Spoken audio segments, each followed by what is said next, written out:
Existe uma diferença entre alguém triste e alguém psicologicamente destruído pela existência.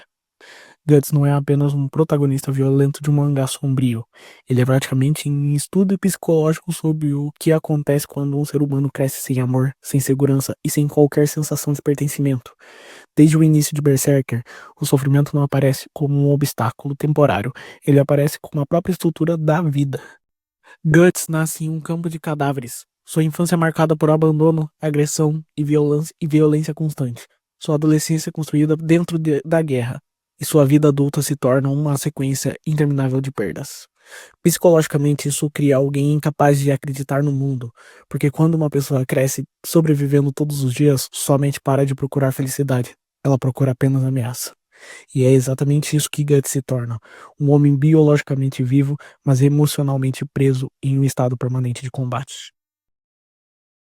O arco do espadachim negro, quando a dor vira identidade. No começo da obra, Guts parece apenas cruel. Ele é agressivo, violento, frio, brutal. Mas psicologicamente, isso funciona como um mecanismo de sobrevivência.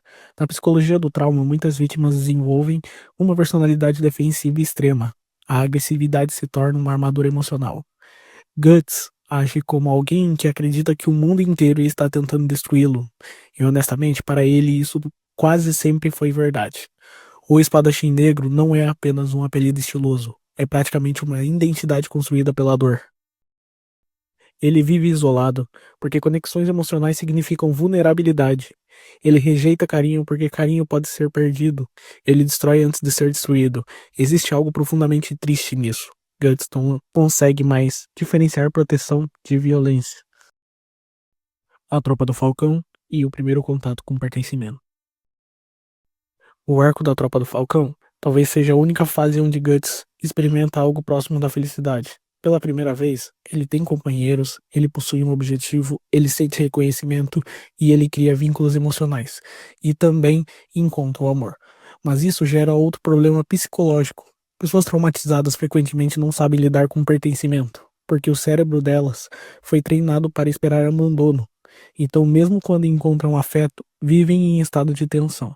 Guts começa lentamente a criar identidade própria, fora da violência. Ele começa a enxergar valor em si mesmo, e isso é importante, porque antes disso, ele apenas sobrevivia. A presença de Casca representa talvez a primeira experiência emocional genuína de intimidade na vida dele. Ela vê o homem por trás da espada, mas o trauma de Guts nunca desaparece completamente. Ele apenas fica silencioso por um tempo. Grift. Dependência emocional e destruição psicológica. Grift é uma das relações psicológicas mais complexas da ficção. Para Guts, Grift não era apenas um líder, ele era admiração, propósito, direção, identidade e reconhecimento.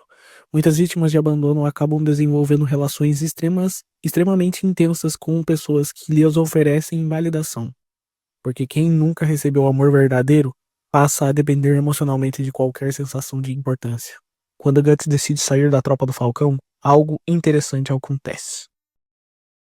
Pela primeira vez na vida, ele tenta existir como indivíduo, mas isso destrói Griffith emocionalmente, e então nasce o Eclipse.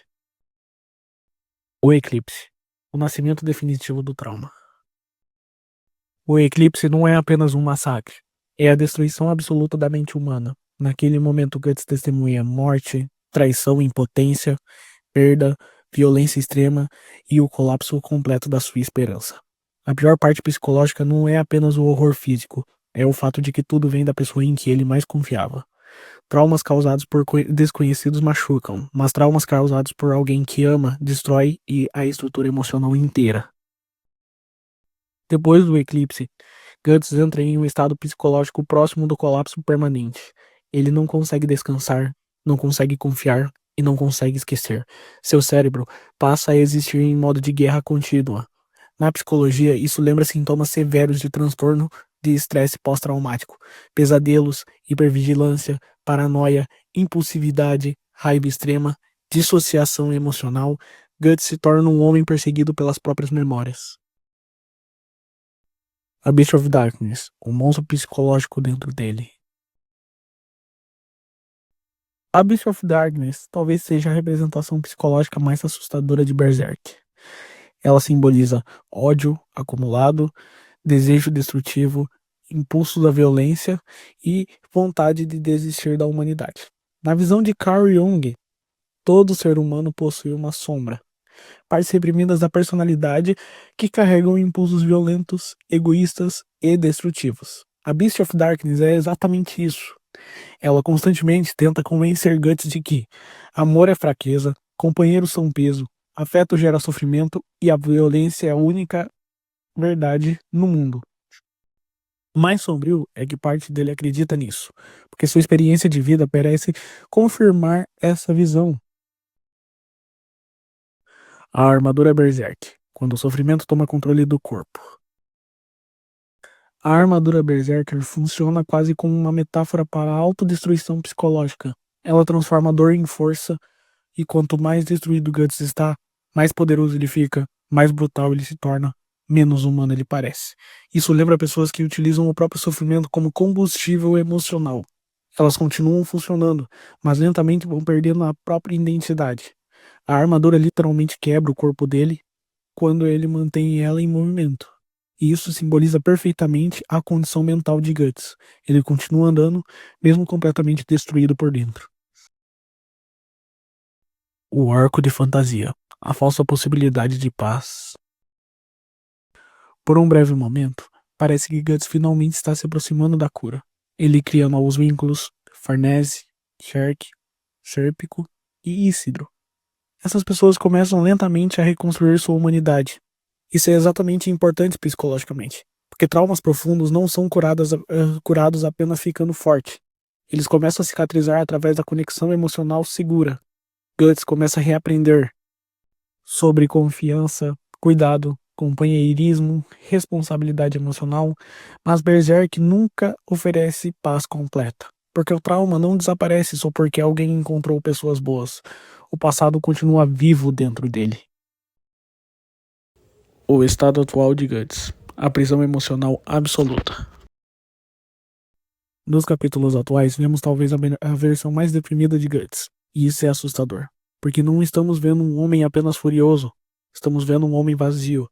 Depois de perder novamente aquilo que mais importava para ele, Guts entra em um estado psicológico próximo da desistência completa.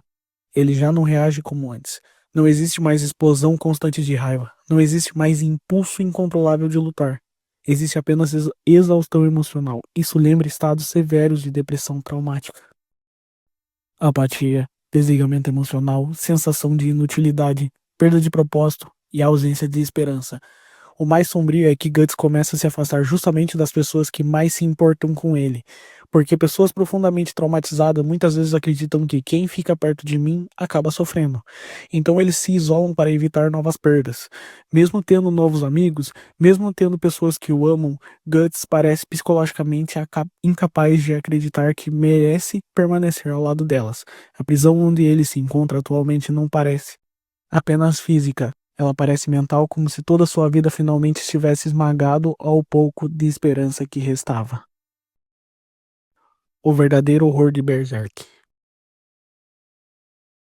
O horror de Berserk não são os monstros, são as consequências psicológicas da dor humana.